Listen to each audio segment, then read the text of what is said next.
Assalamualaikum warahmatullahi wabarakatuh. Salam sejahtera bagi kita semua. Semoga kita dalam keadaan sehat walafiat. Amin. Pada kesempatan pagi hari ini saya akan menjelaskan materi kelas 9 yang berjudul Memahami ketentuan tentang bentuk dan kedaulatan negara sesuai Undang-Undang Dasar Negara Republik Indonesia tahun 1945 sesuai dengan makna pokok-pokok pikiran dalam pembukaan UUD Negara Republik Indonesia tahun 1945.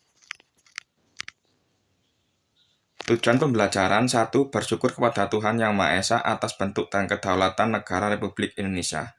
2. Menunjukkan sikap bertanggung jawab dalam mendukung bentuk dan kedaulatan negara. 3. Menyimpulkan tentang prinsip-prinsip kedaulatan dengan penerapan kedaulatan yang sesuai dengan UUD Negara Kesatuan Republik Indonesia tahun 1945. 4. Menyajikan hasil telaah tentang kedaulatan yang sesuai dengan UUD Negara Kesatuan Republik Indonesia tahun 1945 dengan penuh rasa tanggung jawab. C. Melaksanakan prinsip-prinsip kedaulatan sesuai dengan Undang-Undang Dasar Negara Republik Indonesia tahun 1945. 1. Perkembangan demokrasi di negara Republik Indonesia.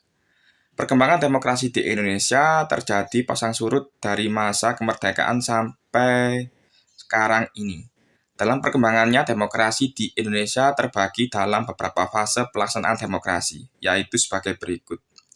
A. Demokrasi parlementer antara tahun 1945 hingga 1959.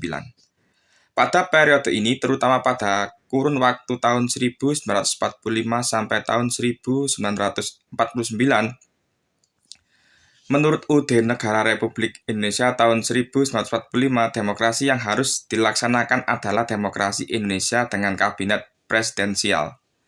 Namun, dengan keluarnya maklumat pemerintah tanggal 14 November 1945 berubah menjadi demokrasi parlementer. Begitu pula pada kurun pemberlakuan UUD RIS 1949. Indonesia dibagi dalam beberapa negara bagian. Sistem pemerintahan yang dianut ialah demokrasi parlementer atau sistem demokrasi liberal. Pemerintahan dijalankan oleh Perdana Menteri, sedangkan Presiden hanya sebagai lambang. Karena pada umurnya rakyat menolak RIS pada tanggal 17 Agustus 1950. Presiden Soekarno menyatakan kembali kepada bentuk negara kesatuan dengan UUDS 1950.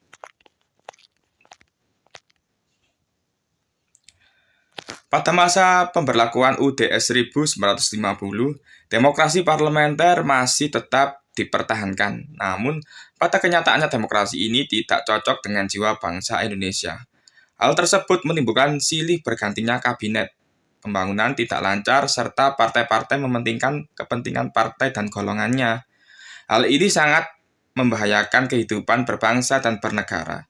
Oleh karena itu, Presiden menganggap bahwa keadaan ketatanegaraan Indonesia dalam keadaan bahaya yang dapat mengancam persatuan dan kesatuan bangsa. Untuk itu, pada tanggal 5 Juli 1959, Presiden mengeluarkan Dekret Presiden 5 Juli 1959 yang isinya 1. Pembubaran Badan Konstituante.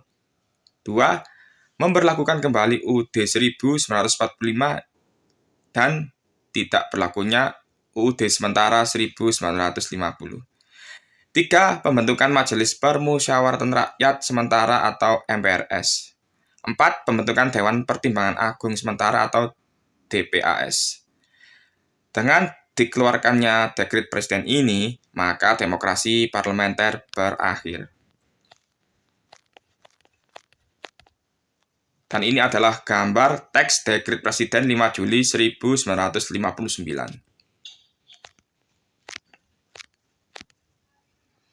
B. Demokrasi terpimpin antara tahun 1959 hingga 1966.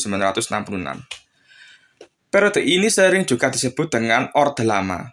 UUD yang digunakan adalah UUD Negara Republik Indonesia tahun 1945 dengan sistem demokrasi terpimpin. Menurut UUD Negara Republik Indonesia tahun 1945, Presiden tidak bertanggung jawab kepada DPR. Presiden dan DPR berada di bawah MPR.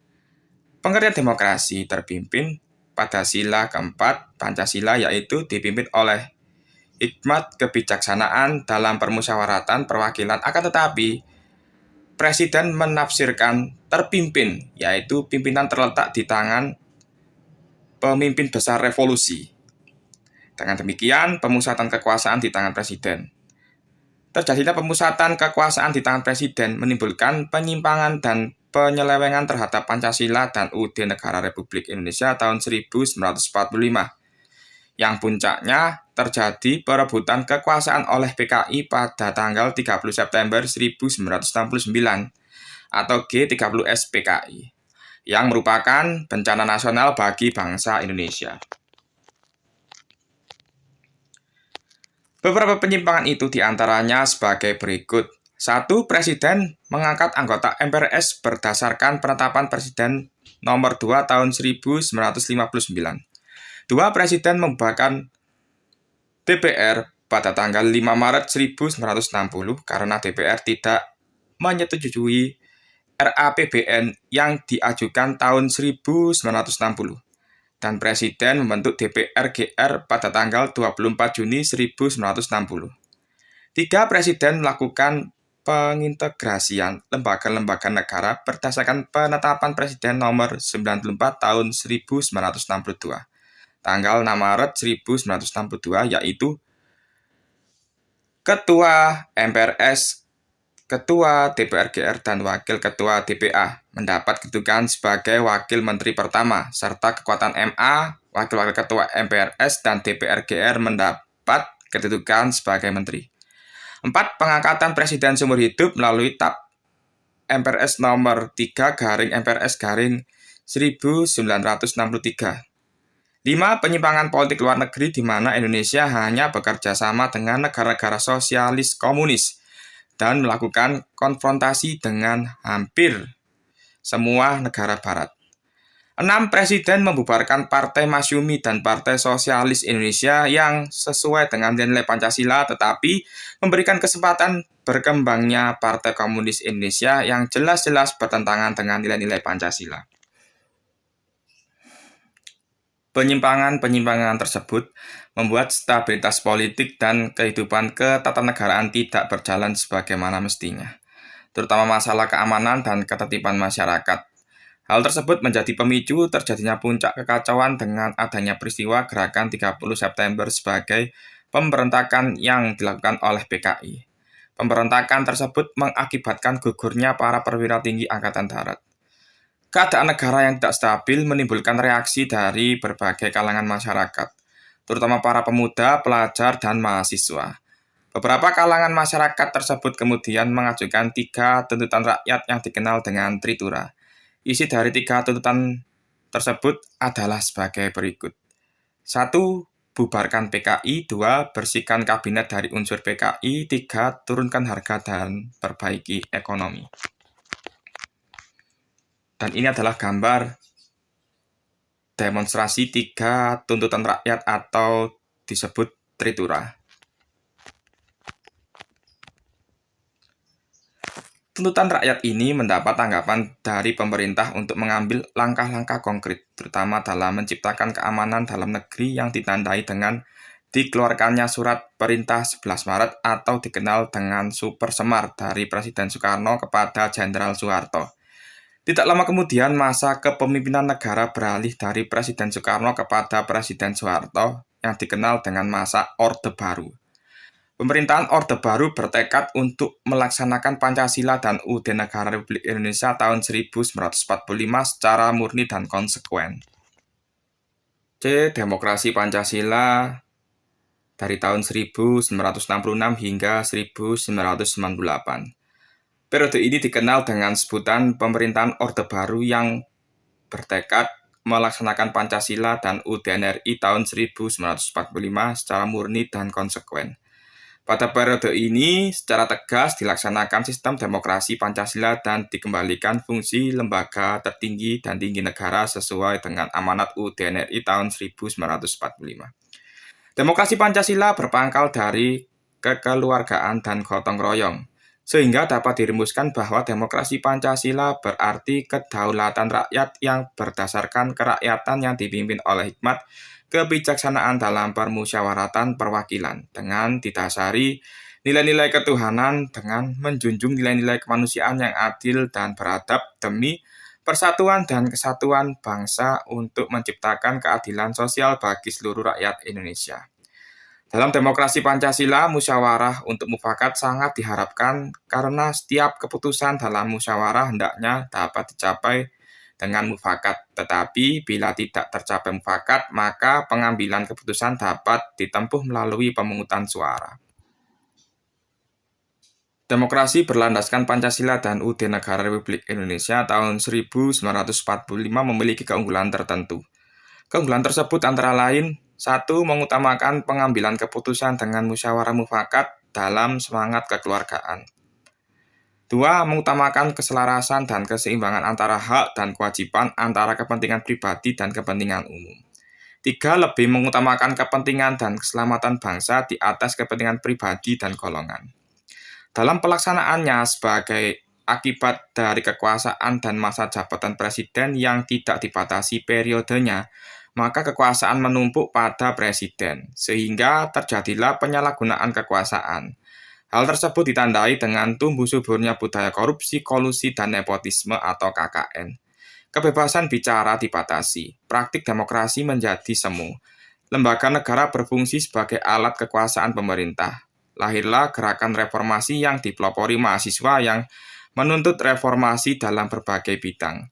Puncaknya adalah dengan pernyataan pengunduran diri Soeharto sebagai presiden. Kemudian digantikan oleh B.J. Habibie yang pada saat itu menjabat sebagai wakil presiden. D. Demokrasi Pancasila masa reformasi 1998 hingga sekarang. Demokrasi yang dikembangkan pada masa reformasi pada dasarnya adalah demokrasi berdasarkan pada Pancasila dan UUD Negara Republik Indonesia tahun 1945. Dengan penyempurnaan pelaksanaannya dan perbaikan peraturan-peraturan yang tidak demokratis. Selain itu, dengan meningkatkan peran-peran lembaga-lembaga negara dengan menegaskan fungsi, wewenang, dan tanggung jawab yang mengacu pada prinsip pemisahan kekuasaan dan tata hubungan yang jelas antara lembaga-lembaga eksekutif, legislatif, dan yudikatif.